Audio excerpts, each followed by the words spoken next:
Hallo Welt!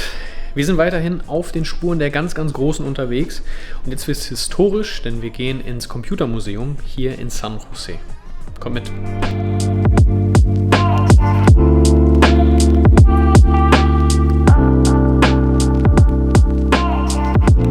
Das ist schon beeindruckend zu sehen, wie die das früher so gemacht haben und ich meine, wenn man das so mal vergleicht, man kommt heute so ins Schmunzeln, aber das ist teilweise keine 100 Jahre her.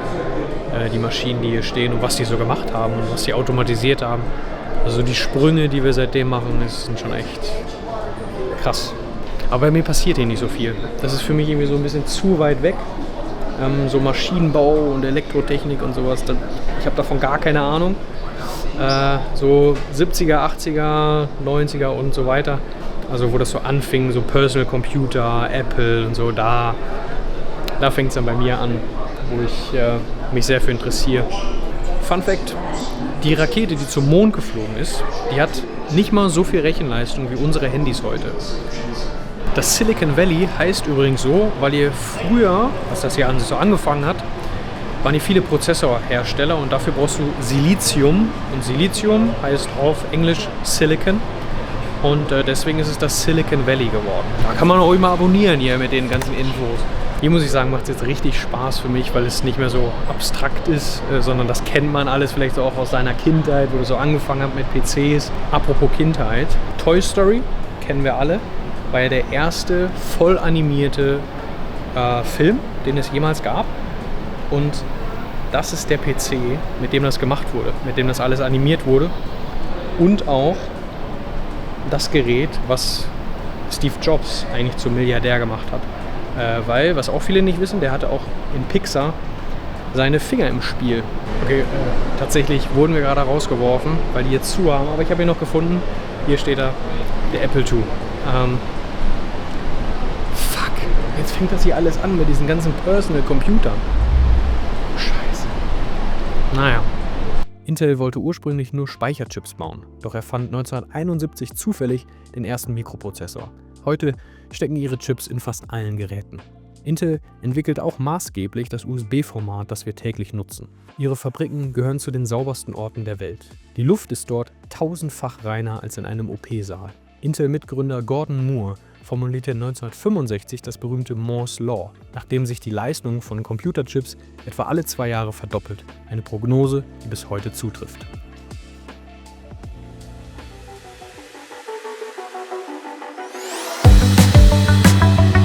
Ich stehe gerade vor dem legendären, zumindest für die Szene, Red Rock Café. In dem Café wurde Y Combinator quasi gegründet. Das ist wie so ein Förderprogramm für Gründer.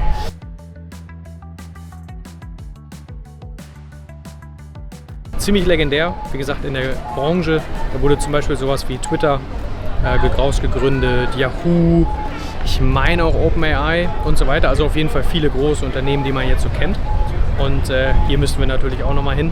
Es ist hier, also erstmal ist es total leise. Als wenn es eine Bibliothek ist. Komplett zum Arbeiten. Also jeder hat seinen Laptop aufgeschlagen. Überall ist irgendwas mit KI und Data und Tech und was weiß ich was. Hier ist es, ne? Also so ein Hotspot. Schon immer ganz cool, vor allem diese Community dabei.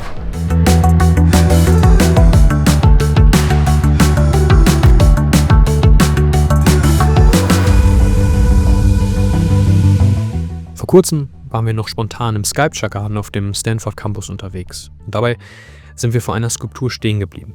The Gates of Hell von Augusto Rodin. Und zufällig stand dort auch ein Professor, der uns angesprochen hat. Ich weiß bis heute weder seinen Namen noch seine genaue Position an der Universität, aber die Art, wie er mit unglaublicher Begeisterung, Leidenschaft und Wissen über diese Skulptur gesprochen hat mich tief beeindruckt und zum Nachdenken gebracht. Und glücklicherweise habe ich meine Kamera dabei und meine Aufnahme gestartet. Und genau diese inspirierende Begegnung möchte ich euch nicht vorenthalten und vielleicht begeistert euch seine Leidenschaft genauso wenig. So Rodin loved the book so much, it comforted his life a lot. He decided to make himself part of the story the same way I secretly wanted me, like Indiana Jones or something like that. Conquer the kingdom, and rescue the damsel, and then get the treasure. The treasure's down, kind of down here, but sometimes treasure maps are kind of ugly, and you can't normally, Yeah. see like what some people just see bad. To me, I see the treasure down here. These blank pictures. Oh. Most people will never notice there's two Yeah. here, Yeah. and they'll never And then over notice here. that there's so much in the fourth painting that it literally comes all the way out here. Where Dan worked on it half his life, and if I worked on something for 37 years, I'd do the same way that he did, just kind of hitting a lot of hidden symbolism. There's a hidden snake in there. Part of this wall's removed for a reason. Part of that wall's removed over there for a reason. The thinker is actually very troubled. When you go in the museum, take a look at a close look at his face. He was really influenced by Michelangelo's style, which is very chill. Yeah. But when you look up close to the one going in the museum, you'll see he looks very troubled, like he's had some sleepless nights.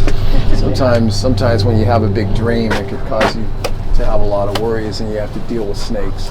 Yeah. Sometimes you have to go through hell before you can get to heaven. It's just part of the journey. So he did a really good job depicting the book that was written back in the 1300 about another guy who went through hell. And if I make a biography, I'm going to start out with him going in the monastery. Yeah, that's an important part of the story. Yeah. So he goes into this monastery, and that's where he starts doing a lot of thinking.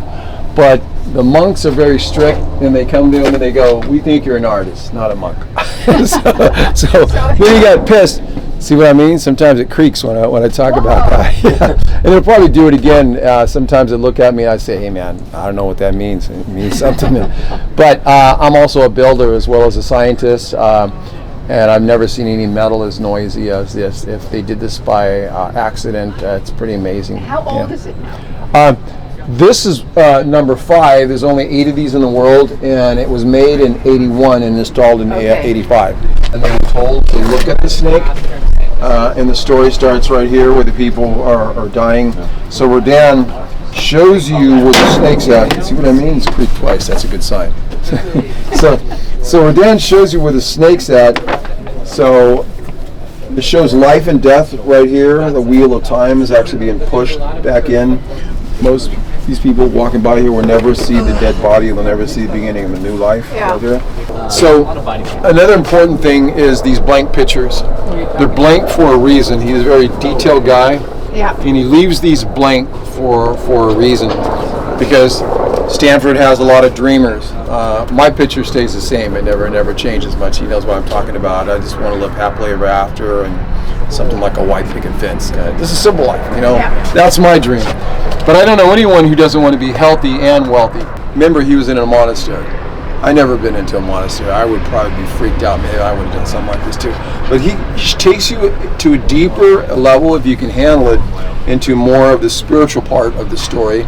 Now, Rodin, Dante Alighieri, and the Stanfords, they were very much into believing in different dimensions in the spirit world.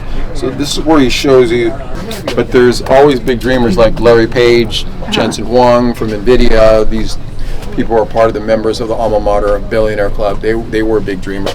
Now there's no bigger dreamer than Leland Stanford. I'll tell you another secret that most people will never know. When you go, I wonder if you know. When you go into the Stanford bedroom, now he pictured the Continental Railroad, and he actually did it. It was like putting a rocket on the moon in the 1870s. It was an incredible. It's hard to imagine, the hell that you went through to crossing the Rockies, but it's very real. A lot of people died. But after going through hell through South America, he said, "I think I can build something where we can cross in 6 days," and he actually did it. So when you go back to his bedroom, which is the Stanford bedroom, which you see the painting about the accomplishment, the party, because when you hit the jackpot, you want to have a big party and invite all the family members, and so he made this huge painting in 1878. But no one ever looks, except for me, no one ever looks to what Leland Stanford has on his lap. And no one ever looks the funny look on his face, and he has a blank painting in the Stanford bedroom.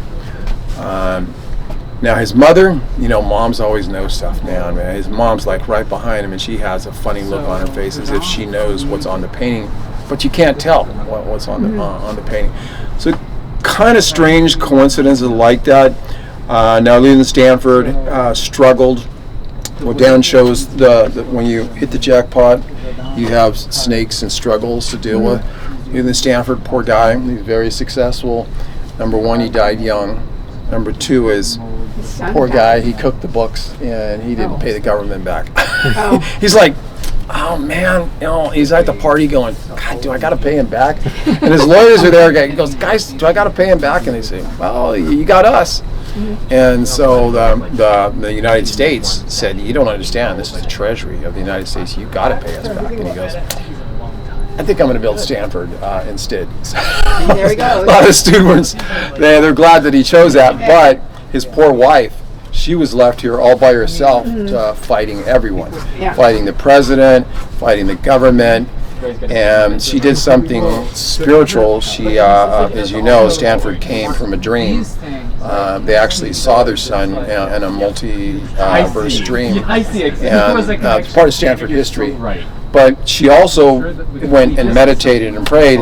And she comes out of this room after 2 weeks and she says, we're not going to lose the university. She goes and visits them. See what I talk about at Creeks. But anyway, so she won against the government. And she went and had a private conversation with the president, and she said, "Can't we just work this out?" And the problem went away. I'm not sure what she did, but she developed a lot of enemies because she talked a lot about this, and she wrote about it on the church walls. Most people probably haven't read those walls at the cathedral as much as I have. She wrote some stuff. She's very bold. And also when you go in the museum, there's 2 statues. There's examples of balance all over this university. She developed a lot of enemies. So she was murdered. And to this day, no one knows who killed Jane Stanford. I'm sure you heard about that. It's kind of an embarrassing thing. I have to be careful because the university came from that. And she was poisoned in San Francisco, and then she was poisoned in Hawaii. She's like, I got to get away. There's 2 suspects. One was the president, who was like a pain in the neck. He was kind of like a snake, which caused her to be more determined. And the second suspect is her servant, Bertha Burner. I think maybe they worked together. Of course, the president, David Starr Jordan, got all this, but the Stanfords didn't care. They, after this dream, this vision thing that they had, Leland said, I've lost my son, but now all other sons will be my son, and maybe that's us. There is no other story like this, and I got interested. I started doing medical research, which is very exciting as well, but it led me to studying the power of belief and the power of the subconscious mind. There's a lot of money in drugs, but not much money in the invisible, though. There's a reason why there's 8 babies right here. And one of the babies is special. There's always a special baby. And there's a baby you don't even want to think about back over here in the womb. You kind of hid, so over here. And then there's 4 babies right here on this side right here.